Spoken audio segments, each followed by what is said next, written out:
चष्मेशाही आहे, पण त्याचंच खरंच एकदम शाही प्लेस असतं ना तसं शाही गार्डन आहे, कारण की व्ह्यू ही इतका सुंदर आहे. खूप हॉटेल्समध्ये पण स्टे करू शकतो. बोट हाऊसपेक्षा कम्पॅरेटिव्हली रिझनेबल असतं, पण बोट हाऊसचं इंटिरियर इतके छान असतात ना की आपल्याला एक ॲम्बियन्सचा खूप छान फील येतो. एक्सपिरियन्स डिफरंट असतो.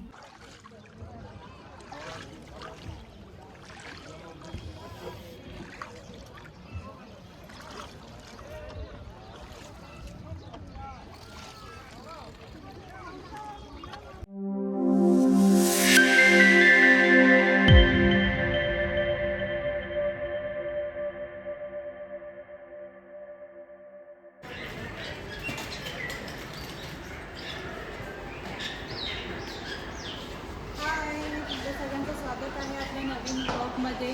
Just I am so happy and excited की मी आज आली आहे काश्मीरला. इथे श्रीनगरमध्ये फिरायला सोनमर्ग, पहलगाम, गोलमर्ग हे सगळे स्पॉट्स आपण कवर करणार आहोत. इथे चांगला व्हिडिओ बनवता येईल इथे मी प्रयत्न करेन.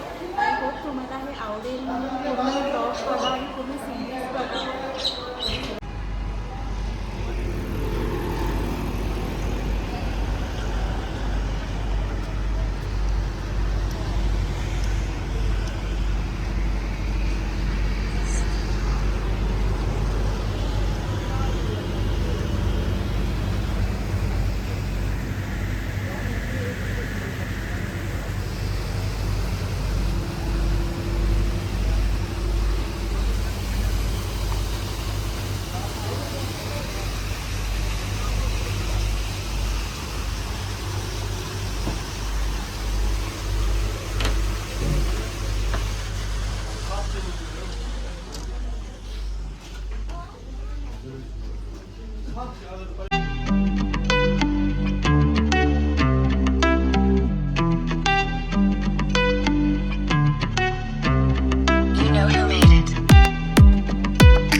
तर आज आपला श्रीनगरमधला पहिला दिवस आहे आणि फर्स्ट डे आम्ही विचार केला की फक्त श्रीनगरचं जवळपास फिरूया. आणि सगळ्यात महत्त्वाची गोष्ट म्हणजे मी ते 10 वर्षापूर्वी आली होती. 10 वर्षामध्ये किंवा माहीत नाही लास्ट 5 इयर्समध्ये एवढी डेव्हलपमेंट झाली का, पण सिटी इतकी क्लीन आहे, इतकी क्लीन ॲज इफ जितकं आपण फॉरेन कंट्रीजला प्रेस करतो तितकीच सुंदर आहे, क्लीन आहे. डेव्हलपमेंट खूप छान झालेली आहे श्रीनगर सिटीमध्ये. त्याच्यावरतून आता आम्ही इथे जवळपास गार्डन आहे दल लेक पासून हार्डली 5-10 मिनिट्सवरतीच आहे चष्मेशाही गार्डन. तिकडे जाऊन व्हिजिट करूया, बघूया कसं आहे ते. मी तर फर्स्ट टाईमच आली आहे गार्डनला, जरी श्रीनगरला सेकंड टाईम असेल. आणि बाहेरच तिकीट काउंटर पण आहे जिथे अडल्ट तिकीट कॉस्ट 30 आहे, चाइल्ड 15 आहे आणि तसं बोर्ड पण लिहिलेलं आहे. तर आतमध्ये जाऊन बघूया गार्डन कसं आहे.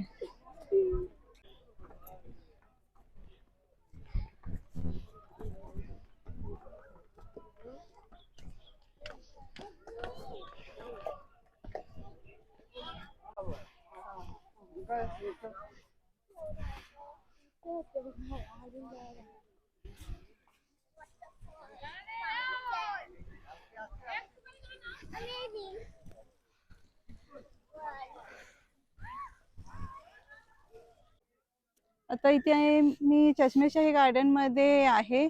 इतकं छान आहे ना, छानपैकी मेंटेन केलेलं आहे. मस्त वेगवेगळ्या कलर्सचे मला इतकं इन्क्रेडिबल वाटतात की ते ट्रीजला व्हाईट किंवा येल्लो असे फ्लावर्स आहे, त्याला मी फ्लावर बोलू की ते ट्रीजचे लीव्सच तशी आहेत, पानं काय बोलू माहीत नाही आहे मला, पण ते खूप सुंदर वाटतात. आणि मला ते इकडचं म्हणजे असं थंड वातावरणामध्येच ना ही झाडं जास्त आपल्याला बघायला भेटतील. आणि अजून तरी ते व्ह्यू पण खूप छान आहे, ते मी तुम्हाला दाखवते पुढे. आता थोडा कॅमेरा टर्न ऑफ करून. आणि हे कसं आहे की आता बघते ते दुपारचे 3 वाजलेत ऑलमोस्ट, पण तरी पण इतकं प्लेझंट वातावरण आहे, खूपच सुंदर आहे.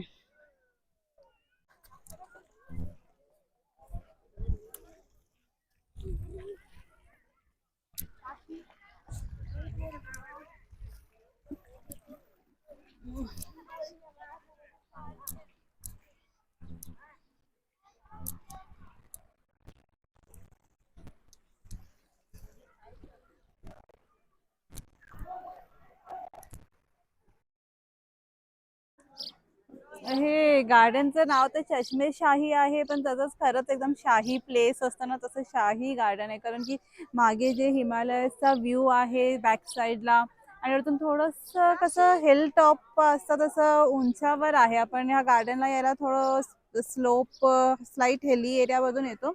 वरतून इकडनं दल लेकचा व्ह्यू ही इतका सुंदर आहे, खूप छान आहे.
आता श्रीनगरमध्ये सकाळचे 7 वाजले आहेत. मी मस्तपैकी असं वाटलं की लवकर रेडी होऊन आपण पण फ्रेश झालो तर वातावरण पण आपल्याला अजून असं छान फ्रेश वाटतं.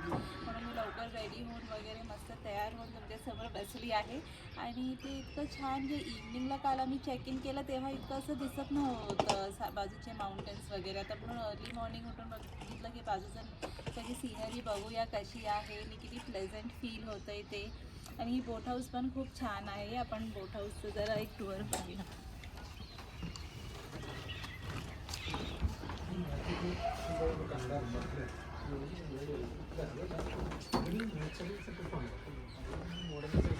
ॲक्च्युली आपण हॉटेल्समध्ये पण स्टे करू शकतो. बोट हाऊसपेक्षा कम्पॅरेटिव्हली रिजनेबल असतं, पण बोट हाऊसचं इंटिरियर इतके छान असतं ना की आपल्याला एक ॲम्बियन्सचा खूप छान फील येतो. एक्सपिरियन्स डिफरंट असतो.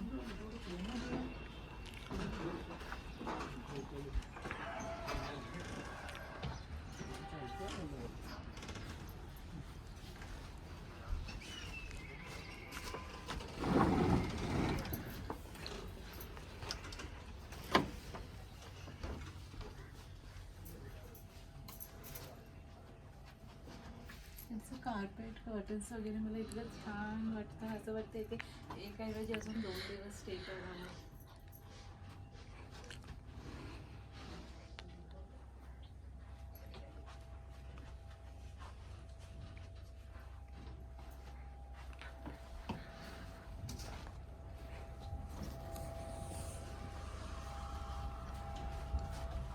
फायनली आम्ही हे बोट हाऊसचं पूर्ण पॅकेजमध्ये घेतलं. असं काही डिफरंट वेगवेगळं बुकिंग केली नव्हती, पण तरी वर्थ इनफ वाटलं. मी तुम्हाला आमच्या टूर मॅनेजरचे डिटेल्स पण नंतर डिस्क्रिप्शन लिंकमध्ये टाकेन.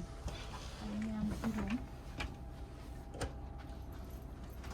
आणि मला इथे एक आवडलं की किंवा आता चेंजेस केले माहिती आहे, सेंट्रलाइज्ड हीटर लावले. तर अगोदर कसं असायचं की एक सिम्पल हीटर असायचं, मग तेवढं स्पार्ट हे वॉर्मअप व्हायचं. माझ्या मुली अजून झोपल्या आहेत, बिचाऱ्या आंघोळ करून रेडी होऊन झोपल्या. थोडंसं म्हटलं आता फोटो काढूया छान.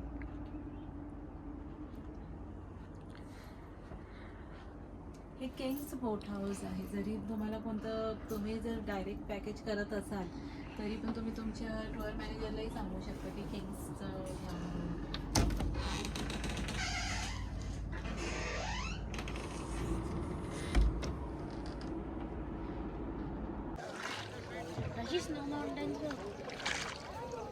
अच्छा भैया फ्रूट खाने सलाद, फ्रूट सलाद. सर जी नहीं भैया नहीं.